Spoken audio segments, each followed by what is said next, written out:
പ്രാർത്ഥിക്കാത്തൊരു കുടുംബത്തിന് ദൈവാനുഭവമില്ല. പ്രാർത്ഥിക്കാത്തൊരു ജീവിതത്തിന് ഈ കാലഘട്ടത്തിലെ പ്രയാസങ്ങളെ നേരിടാനുള്ള കഴിവില്ല. അപ്പോൾ അതുകൊണ്ട് വളരെ പ്രധാനപ്പെട്ടൊരു കാര്യമാണ്. ഒത്തിരി മക്കൾ പ്രയാസത്തിലാണ്, അഗാധമായ പ്രയാസങ്ങളുടെ നടുവിലാണ് മനുഷ്യർ ജീവിക്കുന്നതെന്ന് നമുക്ക് മനസ്സിലാക്കി തരുന്നുണ്ട്. അപ്പോൾ പ്രത്യേകിച്ച് അതൊന്നും വിശദീകരിക്കേണ്ട ആവശ്യമില്ല. അത്രമാത്രം നമുക്ക് കേട്ടാൽ നമ്മൾ ബോധം മറഞ്ഞു പോകുമോ എന്ന് ഭയപ്പെടുന്ന വിധത്തിലുള്ള പ്രയാസങ്ങളാണ് മനുഷ്യർക്കുള്ളത്. അപ്പോൾ അതൊക്കെ വെച്ച് നോക്കുമ്പോൾ നമുക്കൊക്കെ സത്യം പറഞ്ഞാൽ കാര്യമായ പ്രശ്നങ്ങളൊന്നും ഇല്ല എന്ന് പറഞ്ഞാൽ ഇത് എന്ത് ഭയാനകമായ പ്രയാസങ്ങളുടെ നടുവിലാണ് മനുഷ്യർ പോകുന്നതെന്നറിയാം.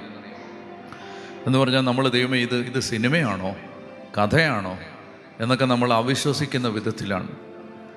എനിക്ക് എല്ലാവരുടെയും സ്വകാര്യത ആയതുകൊണ്ട് ഇതുപോലെ മൈക്കിലൂടെ ഒന്നും പറയാൻ അത് നല്ലതല്ലല്ലോ എന്നോർത്ത്